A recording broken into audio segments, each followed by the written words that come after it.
Picture this with me if you will. It's 11:30 at night. The theatre is empty.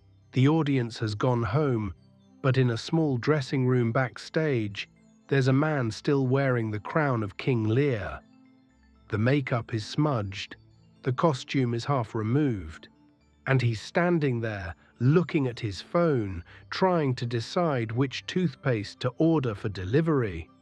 And he's still speaking in that grand, tragic voice. To choose mint or not to choose mint, that is the question. I saw this once, not literally, but close enough, and I couldn't help but laugh. Not at him, you understand, but at the beautiful absurdity of it. Because isn't that exactly what we all do? We play a role so convincingly, so completely, that we forget to take off the costume when the show is over. My name is Adrian Vale. I'm 58 years old, and I've spent the better part of 3 decades wandering through ideas and places, trying to understand this strange thing we call the self. And I want to share something with you today. Something that took me far too long to see. Your ego isn't the tyrant you think it is. It's not some dark overlord sitting on a throne in your mind, cackling as it ruins your life. No. Your ego is a frightened clown who got a little too good at the act. And the tragedy, the real tragedy, is that we're all terrified of a performer who's more scared than we are. Let me tell you how I came to see this. I was in Kyoto 7 years ago. I'd been studying Zen Buddhism, attending meditation retreats, reading all the right books about ego death and transcendence. I was so serious about it, so earnest. I was going to kill my ego, you see. I was going to transcend it, overcome it, defeat it in glorious spiritual combat. One afternoon I was sitting in a small tea house and an old monk, maybe 75, sat down across from me. We'd been in silence for maybe 20 minutes when he suddenly started laughing. Just laughing. And I asked him what was funny, and he said, "You look like a man trying to punch his own shadow." That stopped me cold. Because he was right. I'd been at war with myself. And you can't win a war against yourself. There's no victory condition. It's just exhaustion wearing the mask of enlightenment. So let's talk about this clown. Where did it come from? Why is it so frightened? And why, for the love of everything, did we give it so much power? Here's what I've come to understand. The ego, this sense of being a separate self, isn't born from arrogance. It's born from vulnerability. Think about it. You're a child, maybe 3 or 4 years old. You're starting to realize that you're not the same as your mother. You're not the same as the world. You're this small, fragile thing in a very big, very unpredictable universe. That's terrifying. So what do? You create a character. You develop a personality. You build walls and stories and identities. I'm the smart one. I'm the funny one. I'm the one who doesn't need anyone. These aren't acts of aggression. They're acts of protection. The ego is a defense mechanism that forgot it was temporary. And here's the beautiful, tragic irony. The very thing we created to protect us from loneliness becomes the thing that ensures we stay lonely. The character we invented to connect with others becomes the barrier that keeps them at arm's length. There's a paradox I want you to sit with for a moment. The one who fears loneliness is the very character who creates it. Read that again, slowly. The one who fears loneliness is the very character who creates it. Your ego, this constructed self, looks out at the world and says, "I'm separate. I'm alone. I need to protect myself." And in doing so, it builds the very walls that separate you. It's like hiring a security guard who's so paranoid that he locks you inside your own house and won't let anyone in, including you. I remember walking through the Scottish Highlands 3 years ago. It was October, cold, the kind of cold that gets into your bones. I was alone, completely alone, for 6 days. And on the fourth day, I had this moment of panic. This voice in my head started screaming, "You're alone. You're completely alone. What if something happens? What if you disappear and no one even knows?" And then, quietly, another thought emerged. Who's afraid? Who's the one panicking right now? And I realized it wasn't me. It was the character. It was the clown, doing what clowns do, perform in fear because that's the role it knows. The real me, whatever that is, was just there, walking, breathing, watching the mist roll over the hills. The fear was real, but it belonged to a story, not to the awareness experiencing the story. Let me tell you about some of the clown's favorite performances. Because once you start seeing it, you can't unsee it. And honestly, it becomes kind of endearing. There's the "I'm not good enough" routine. Oh, this is a classic. The clown looks at other people and says, "See them, they have it figured out. They're confident, successful, loved, but me, I'm fundamentally flawed." And it performs this with such conviction that you believe it. You forget that everyone else has a clown too, performing the exact same routine behind their own eyes. Then there's the "I need to be special" act. This one's subtle. The clown says, "I'm not like other people.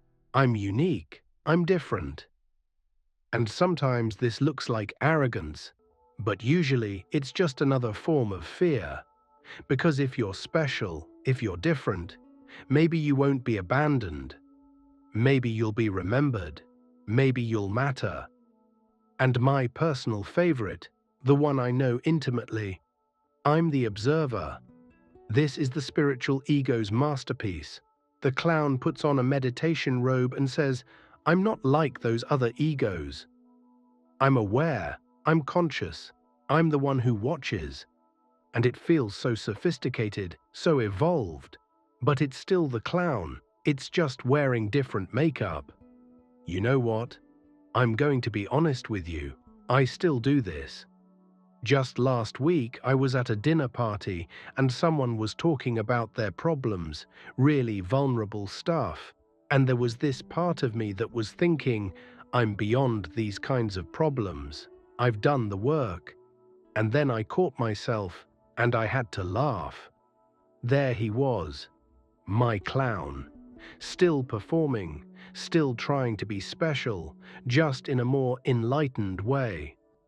Here's what I've learned. You don't kill the clown.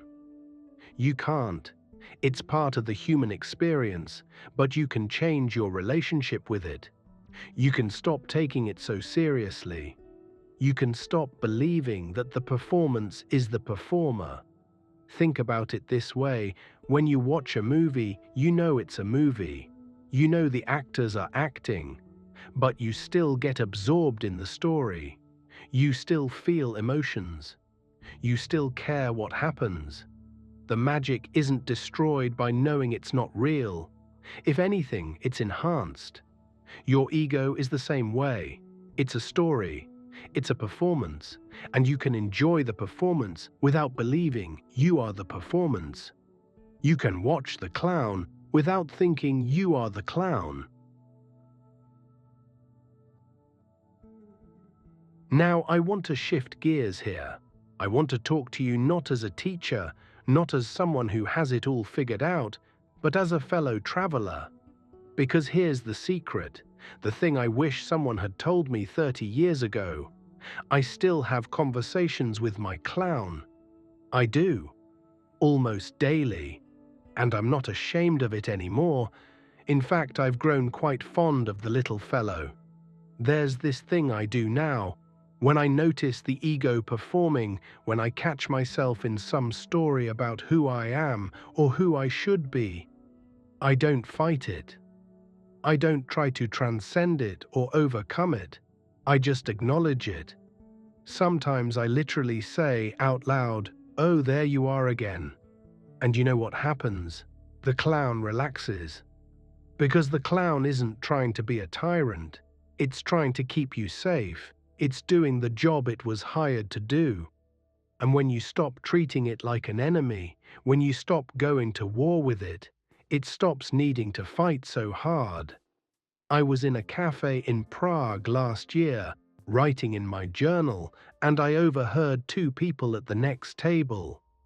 One was telling the other about their meditation practice, about how they were finally getting somewhere, about how they could feel themselves dissolving the ego.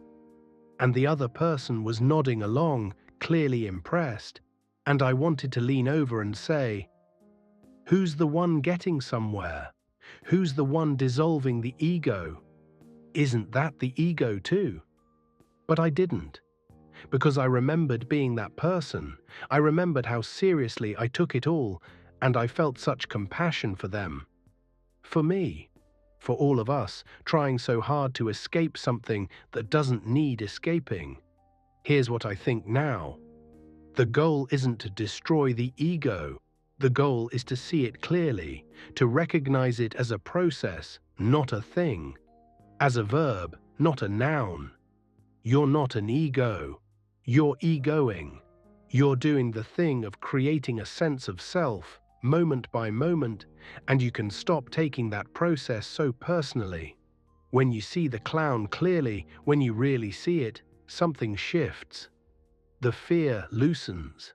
The grip relaxes. And there's this space that opens up, not the space of no ego, because that's just another story, but the space of, oh, this is just what's happening right now. You know what's funny? The more I stopped fighting my ego, the less it seemed to be a problem. It's still here. I still have preferences and opinions and a sense of being Adrian. But it's lighter now. It's more transparent. Like looking through a window instead of at a wall. So how do you actually live with this? How do you go about your day knowing that your sense of self is a frightened clown who's forgotten it's performing? First, you practice noticing. Just noticing. When you're in a conversation and you feel that urge to prove something, to be right, to be seen in a certain way, just notice it. Don't judge it. Don't try to stop it. Just see it. Oh, there's the clown, trying to be impressive. When you're alone and you feel that pang of loneliness, that fear of being forgotten or irrelevant, notice it. There's the clown, afraid of disappearing. And here's the key, you can notice it without being it. The awareness that sees the clown isn't the clown. Second, you practice compassion. This is crucial. The clown is scared. It's been scared since you were 3 years old. It's been working overtime, trying to keep you safe, trying to make sure you're loved and remembered and okay. And it's exhausted, so be kind to it. Thank it for its service. Let it know it can rest. I have this practice I do. When I catch myself in some ego drama, some story about how I'm not enough or how I need to be more, I put my hand on my heart and I say, I see you. You're scared. It's okay. We're okay. And I mean it. I'm not trying to make the feeling go away. I'm just acknowledging it, holding it. The way you'd hold a frightened child. Third, you practice humor. This is the part people forget. Spirituality doesn't have to be so serious. In fact, the more serious you are about transcending your ego, the more you're probably feeding it. The ego loves a good spiritual project.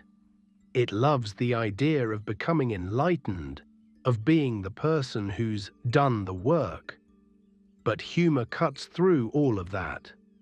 When you can laugh at yourself, when you can see the absurdity of the whole performance, something relaxes. The clown can finally take off the makeup and just be. I was giving a talk once, a few years ago, and I was really in the zone, really feeling wise and profound. And then I tripped, just completely tripped over my own feet in the middle of a sentence about grace and presence. And the whole room laughed, and I laughed, and it was perfect, because there it was, the whole teaching right there.